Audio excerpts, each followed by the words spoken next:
The greatest man in history had no servants, yet they called him master. Had no degree, yet they called him teacher.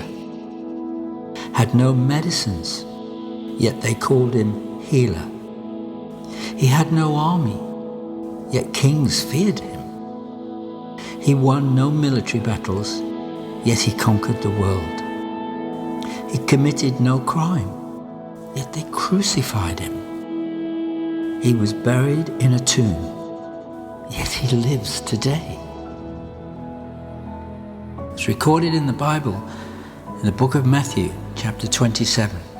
It says this: At about 3 o'clock, Jesus cried with a loud voice, Eli, Eli, lema sabachthani. That is, my God, why have you forsaken me? Then Jesus cried again with a loud voice and breathed his last.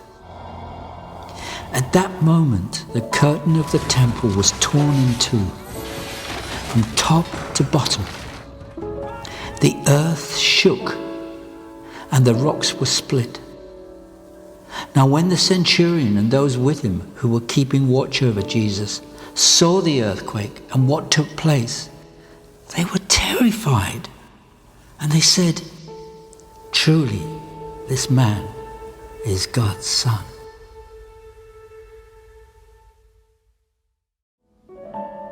Lord Jesus, I believe you are the Son of God. I confess you died on the cross for my sins and rose from the dead to give me life. Now come into my heart and give me everlasting life. I receive you as both Lord and Saviour.